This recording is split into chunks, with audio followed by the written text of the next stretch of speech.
Kanan sedekah tapi tak tahu. Ya. Itu dapat perlindungan dia. Hari kiamat, ya. Ada sedekah yang perlu pula kita sebut untuk memotivasi. Ada istilah dengan perlindungan memotivasi pula. Tidak. Kalau saya tak sedekah kita menyebut, tak ada rasa saya, walaupun untuk memotivasi, kecuali orang yang menyebutnya baru boleh. Jangan kita yang menyebut. Kalau awak menyebut bahaya, memeliharanya itu tuh, menjagonya itu bahaya tuh. Bahaya. Kecuali orang yang menyebutnya, tanda orang menyebut dituliskan di papan tulis. Kan panitia, nah itu boleh itu. Si fulan 2 juta, si fulan 3 juta, si fulan 4 juta. Itu orang yang menulis, panitia pembangunan, bendahara yang menulis. Awak ambil spidol dari rumah, awak tulis ke situ tu. Ha, tu perkara tak boleh. Tu meninggi tu. Ha, walaupun tujuan kita untuk memberi semangat orang, tak pas. Apa contohnya kita menyebut sedekah ke orang lain untuk memberi semangat orang? Apa contoh? Sedekah kita ceritakan ke orang, tujuan untuk menyemangati orang. Tak pas. Di hadis pun tak ada. Apa cara? Bahaya itu, khatir itu. Lintasan-lintasan hati yang seperti itu bisa hilang pahala ni. Alhamdulillah lah. Ha, dan tadi ada rezeki tadi bisa dengan PT 1 juta di Masjid Taibah. Antum bila anglai adanya kan, umpama kayaknya kan. Setidaknya lintasan goresan kecil pasti ada di hati awak, kata Imam Ghazali. Bahaya. Setidaknya lintasan kecil tu pasti setidaknya awak menyabit kayaknya dalam sedekah wang bilo. Ha. Bahaya. Jadi kalau orang lain yang menyebutkan sedekah kita kepada seorang kaya, ni kaya, alhamdulillah kau kita, kau mudah-mudahan wak kaya kan, kau wak kaya. Ada orang kaya kita bersedekah diterima panitia. Kata panitia ni ke orang kau, kita nak menyebut dah panitia itu apa tu memang you luar biasa, nyo kaya, nyo berpitih, nyo sedekah petang tu sekian. Kata panitia kepada orang kaya itu boleh, tidak apa-apa. Tapi tidak kita. Kalau awak bahaya, lintasan-lintasan goresan-goresan tu. Maka dalam kitab Minhajul Abidin, Imam Ghazali dalam suluknya ada mengajarkan namanya awaik. Awaik tu lintasan. Lintasan-lintasan tu ada yang menjerumuskan kita, ada lintasan itu yang memang membuat baik kepada kita. Lintasan tu maksudnya goresan di hati. Tu awaik namanya bagi Imam Ghazali. Awaik dalam salat, ada yang awaik itu dalam pandangan awalnya bagus. Apa contohnya? Waktulah masuk. Apa lunjuk salat lagi? Apa lunjuk salat wala? Waktulah masuk, belum juga salat. Ada lintasan dalam hati kita. Apa lintasan itu? Cepatlah salat. Inilah lagi kita salat ni. Ayolah cepatlah ambil wuduk. Kata lintasan hati, belum tentu itu dari lintasan yang baik itu. Belum tentu. Kita capek-capek lah ambil semayang, capek-capek ambil wuduk. Ternyata dengan kecepatan yang kita lakukan untuk berwuduk, nak salat, rupanya tidak ada satu pun yang sempurna. Nah, jadi lintasan yang ancak tadi, siapa punya kerja? Syaitan. Nah, itulah syaitan. Diawali dengan ibadah, tapi tujuannya untuk mencederai kita. Sama tadi tu. Tujuan awak rencana untuk mengajak orang sedekah kah? Tapi lintasan tu akan ada nanti bahwa kita akan membanggakan daripada sedekah kita. Itu dia. Ha.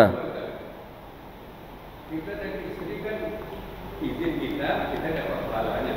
Kalau kita kawin sebelumnya dia sudah kerja, gimana tak izinnya? Izin balik ya. Izin dah balik. Setelah menikah kan izin dia balik. Izin dia balik. Abang izin tak saya bekerja? Izin. Kalau tak izin tak tu. Izin. Wajib izin balik. Dia dah menikah kan punya awak lah, nak punya abak aja lah, nyagen dia ayah ke awak mah. Bukti nyagen ke dia ayah ke awak lah, boleh membawa ke dalam kamar awak kan, berarti lah. Minta izinnya balik. Harus minta izinnya balik. Bang, saya kerja ni bang, sebelumnya saya kerja bang. Abang izin tak saya ni bekerja? Izin kata, dah selesai.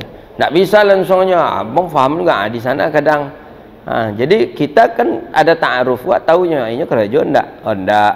Nya kerajo. Tengok kerajonya seperti apa. Jadi mesti minta izin balik. Setelah menikah harus minta izin balik. Begitu dia. Jadi tak boleh dia abang kan tahu, saya kan kerja sebelum kita menikah. Dia paksakan abangnya untuk mengikuti kepada dia. Itu kebanyakan nanti tidak selesai juga ujungnya nanti itu. Jadi abang izin tak? Ayolah izinlah kata. Dia kata abangnya macam mana pula nak mengizinkan, kata abang kini alun kerajo lah tu katanya. Idi berdua je lalu ya kata dia lah. Diizinkan. Jadi tetap minta izin walaupun bekerja sebelum menikah, tetap minta izin kepada suami. Ada yang lain? Kalau motivasi sama anak dan istri, misalkan saya tadi menyumbang Nina cara supaya anak-anak kita. Oh, itu ke anak beda lagi. Itu kalau ke anak boleh. Itu kita keluarga boleh, ke anak boleh, ke suami boleh, ke istri boleh, ke orang lain yang tak boleh. Kalau ke anak kita boleh. Silakan, Pak. Assalamualaikum warahmatullahi wabarakatuh. Assalamualaikum warahmatullahi wabarakatuh. Tentang sedekah tadi, Pak, ada yang selalu jadi pemikiran sama saya. Seperti Bapak tadi mengatakan bahwa kita bersedekah tidak akan pernah berkurang, justru bertambah. Ya, Nabi mengatakan, bukan saya mengatakan, Nabi. Iya, betul. Nabi. Nanti kalau saya nanti dicegah pula nanti. Nabi. Jadi kalau kita serbatkan tadi, terutama sama sahabat, tapi apa lagi Khadijah yang paling bersedekah segala macam sampai ketika kain kapan itu sudah meninggal. Abu Bakar segala macam sampai miskin. Bagaimana rasanya kecuali kalau melakukan seperti kaya? Terima kasih Pak. Rahasia itu tadi. Rasa yang dirasakan oleh Khadijah dengan Abu Bakar itu rasa yang tak dirasakan oleh orang. Karena orang-orang ini orang-orang yang sudah dijamin masuk surga. Kita lah, Pak. Kalau sudah dijamin oleh Rasulullah, ya, kita pun tak tahu kita kan. Jaminan surga Nabi yang menjamin. Kira-kira untuk apa awak punya harta banyak lagi? Ya, kan ada lagi gunanya. Untuk apa kita punya kebun sawit luas?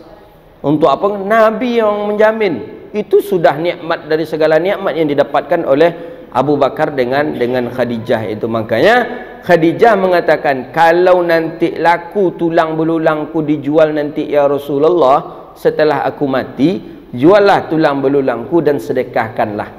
Kan itu kata daripada Khadijah kepada Rasulullah SAW. Saking manisnya, terasanya, lezatnya bersedekah oleh Khadijah. Tapi apakah kita tidak dianjurkan juga meninggalkan harta kepada anak dan istri kita? Dianjurkan. Dalam hadis sahih juga ada, dalam Sahih Bukhari juga disebutkan ketika sahabat menginfakkan seluruh hartanya. Jadi kata Rasulullah, untuk anak dan istrimu bagaimana? Kata Rasulullah kepada sahabat, tidak ada ya Rasulullah, aku menginfakkan seluruhnya. Kata baginda Nabi, tidak seperti ini kata Rasulullah SAW. Itu turun ayat itu, wal yakhshal ladzina law taraku min khalfihim dzurriyyatan dhi'afa. Allah benci kepada orang-orang yang meninggalkan keturunan-keturunan lemah harta, lemah iman, lemah apa. Jadi iman ni lemahnya karena harta ekonominya lemah. Jadi semenjak itulah para sahabat meninggalkan sebagian untuk keluarga dan sebagian ia sedekahkan untuk perang fi sabilillah. Kalau Abu Bakar dengan Khadijah memang itu orang yang luar biasa yang Allah beri nikmat itu. Surga dijamin. Kedua-duanya surga dijamin. Untuk Abu Bakar dijamin, untuk Khadijah pun dijamin. Sehingga tidak ada perlu harta yang akan ditinggalkan lagi, karena sudah ada surga untuk keduanya. Jadi ketika Sayyidina Ali bin Abi Thalib ditanya, Ali bin Abi Thalib kan tak begitu juga banyak harta. Jadi ketika ditanya, ketika engkau akan meninggal dunia, apa yang akan engkau tinggalkan untuk anak istrimu? Ya Ali, apa? Kata Sayyidina Ali, aku tidak meninggalkan harta yang banyak, tapi aku meninggalkan kunci daripada kunci gudang harta itu. Apa? Itulah surah Waqiah. Setiap malam baca surah Waqiah, setiap malam baca surah Waqiah, dia tidak akan pernah fakir hidup selamanya di dunia ini. Begitu dia. Memang Abu Bakar dengan Khadijah luar biasa. Luar biasa. Hartanya semuanya diinfakkan. Tapi di Madinah Nabi tak membolehkan lagi penduduk Madinah seperti itu. Tak salah saya, Sa'ad bin Abi Waqqas itu tak dibolehkan Nabi lagi. Kalau engkau bersedekah, tinggalkan untuk anak dan istrimu, kemudian sedekahkanlah jatah daripada dirimu. Kebanyakan di kita hari ini tidak membagi ketika hidup, akhirnya untuk awak pun tak ada orang. Jadi serancaknya ketika awak hidup ini kok dibagi untuk anak nih, untuk isteri nih, untuk kita kok. Yang untuk awak ke cepet sedekahkan. Yang untuk kita ini cepat kita sedekahkan, cepat kita wakafkan. Kau belum sempat berbagi lagi. Kau anak, kau bini, kau awak belum sempat berbagi lah. Awak lah mati, apa lagi? Tentu nak punya awak tadi dibuat dia bini. Kau nak balakinya je orang baru lah. Kalau anak ya saya ambil pula dia anak seketek. Boleh itu dia. Ya, terakhir. Nah, ada. Alhamdulillah. Itulah mudah-mudahan Allah berkahi kehidupan kita dunia wal akhirah, dan Allah jadikan kita orang-orang yang kaya yang mau bersedekah. Allah lancarkan usaha kita, Allah murahkan rezeki kita, dan Allah kayakan kita untuk taat kepada Allah Subhanahu wa taala. Amin ya rabbal alamin. Rabbana atina fid dunya hasanah wa fil akhirati hasanah wa qina adzabannar. Allahumma faqihna fid din wa 'allimna ta'wil wahdina ila siratikal mustaqim. Allahumma barik lana fi auladina wa dhurriyyatina wahfazhum wa la tadurruhum wa fiqhum li ta'atik warzuqna birrahum bi rahmatika ya arhamar rahimin. Rabbana atina fid dunya hasanah wa fil akhirati hasanah wa qina adzabannar. Sallallahu ala nabiyyina Muhammadin wa alihi washabihi ajma'in walhamdulillahi rabbil alamin. Demikian, assalamualaikum warahmatullahi wabarakatuh.